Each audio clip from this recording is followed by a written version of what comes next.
आप मुझे कुछ मत सिखाइए, मैं बहुत पढ़ लिख कर आया हूं यहाँ, चिंता मत करिए। मैं हिंदुत्व भी पढ़ा हूं और सब कुछ पढ़ा हूं, और आप अभी नए मुल्ला बन गए हो हिंदुत्व के। आप हमें मत सिखाइए, हमारा जन्म हिंदुत्व के काम के लिए हुआ है। संजय राउत जी, आधा घंटा। सर आज आप बहुत खुश दिख रहे हो, बहुत प्रसन्न भी हो, खुश रहो। मैं खुशी रहता हूं और आपको देखकर और खुश हूं।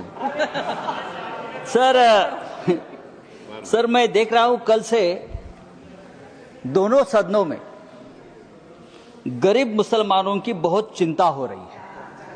अचानक इतनी चिंता हो रही है कि मुझे डर लगने लगा है, और मुसलमान भी डरे, हिंदू भी डरे हैं कि इतनी चिंता गरीब मुसलमानों की क्यों हो रही है।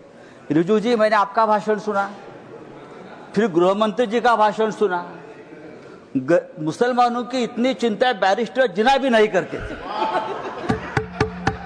बैरिस्टर मोहम्मद अली जिन्ना ने भी कभी इतनी चिंता मुसलमानों की नहीं की थी, वो आप कल से कर रहे हो। मुझे तो लगा कि बैरिस्टर जिन्ना का कब्र से आत्मा उठकर अपने शरीर में घुस गया। ऐसा मत करो।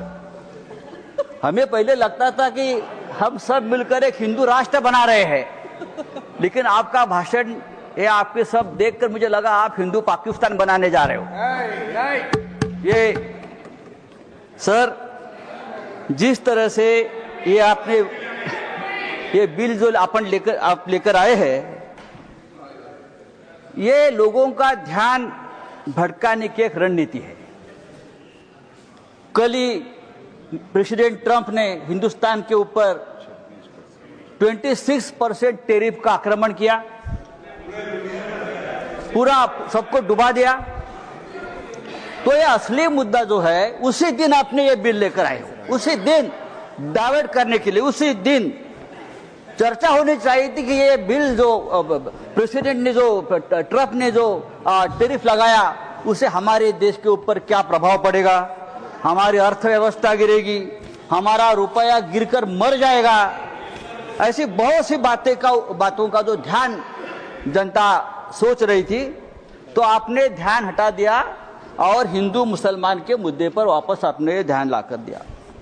जब भी बेरोजगारी, महंगाई, आर्थिक मुद्दे आते हैं, तो आप इस प्रकार के धार्मिक मुद्दे लेकर आते हो और 2 दिन, 4 दिन, 5 दिन चर्चा आप कर लेते हो।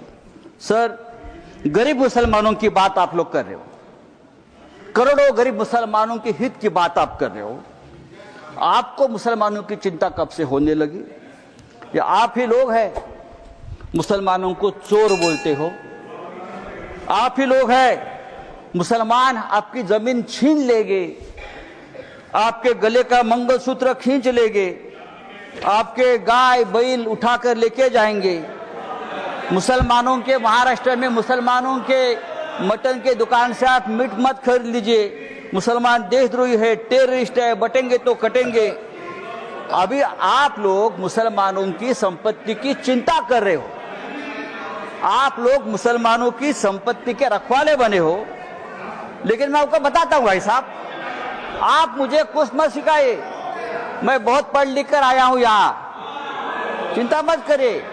मैं हिंदुत्व भी पढ़ा हूं और सब कुछ पढ़ा हूं, और आप अभी नए मुल्ला बन गए हो हिंदुत्व के। आप हमें मत सिखाइए, हमारा जन्म हिंदुत्व के काम के लिए हुआ है। कल गृह मंत्री जी का भाषण में सुन रहा था, गृह मंत्री बोल रहे हैं कि हम 2025 के पहले वाली जो मस्जिद, मदरसे, दरगाह को हाथ नहीं लगाएंगे, लेकिन जो रिक्त जमीनें हैं उसे बेचकर गरीब महिलाओं का, मुसलमान महिलाओं का कल्याण करेंगे, उनमें पैसा बांटेंगे। रिक्त जमीनें, तो आखिर आप बेचने खरीदी के बात पर आ गए, जिसका डर था कि जमीन बेचेंगे, जमीन खरीदेंगे, या ये जो आपका मूल उद्देश्य है बिजनेस, व्यापार, उसके ऊपर आए। आप चुप नहीं बैठेंगे, आप जमीन बेचकर ही रहेंगे। धारावी का जो हो गया है अयोध्या में, अयोध्या में 13,000 एकड़ जमीन का घोटाला हुआ है। मैं राम मंदिर का नाम नहीं लूंगा। अयोध्या में 13,000 एकड़ जमीन का घोटाला हो गया है। केदारनाथ में 300 किलो सोना गायब हो गया है। आप हमारे हिंदू धर्म की जमीन का रक्षा नहीं कर पा रहे हो, अभी आप मुसलमानों की जमीन की रक्षा करने की बात कर रहे हो। सर, डिफेंस की जमीन आपने बेच दी अयोध्या में, किसको बेच दी? तो आपका पूरा ध्यान जो है, ये जो 2 लाख करोड़ की जमीन है प्राइम लोकेशंस, वो किसको देने वाले हैं आप? या तो खरीदने वाले एक ही, बेचने वाले भी 2 है, खरीदने वाले भी 1 है। तब अगर आपको जमीन की चिंता है, अगर आपको जमीन की चिंता है, तो हमारे कश्मीर पंडित ही है। अब कश्मीर के हमारे पंडित भाई है, 40,000 कश्मीरी पंडित की अब तक जमीन नहीं मिली है, घर नहीं मिला है। आप उनकी चिंता करो, उनकी घर वापसी नहीं हुई है कश्मीरी पंडितों की, आप उनकी चिंता करो। सर, लद्दाख में चाइना घुसकर हमारे जमीन पर कब्जा कर बैठा है, 40,000 वर्ग किलोमीटर। आप हमारे चाइना के जो कब्जे में जमीन है, आप उसकी चिंता करो। आप हाँ दीजिए, हम रक्षा करेंगे, हमारा देश है। तो ये जो आपने एक बिल लाया है संजय जी, ये जो आपने बिल लाया है, वो आपका उद्देश्य साफ नहीं है। आप वो जमीन का व्यवहार करना चाहते हैं। अभी तो बड़ी बड़ी बातें, मीठी मीठी बातें आप करते हो, लेकिन आप व्यापारी लोग हो। व्यापारी लोग ऐसे ही करते हैं, मीठी मीठी बातें करते हैं और फिर ये सब बेचकर भाग जाते हैं। नीरव मोदी जैसे जो आपके ही लोग हैं, विजय मल्ल्या, मेहुल चोकसी भाई साहब।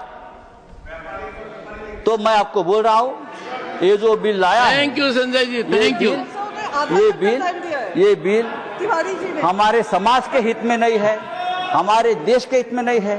आप फिर एक बार इस देश में तनाव पैदा करना चाहते हैं, फिर एक बार इस देश में दंगे भड़काना चाहते हैं, लेकिन आप ये धंधे बंद करो। धन्यवाद।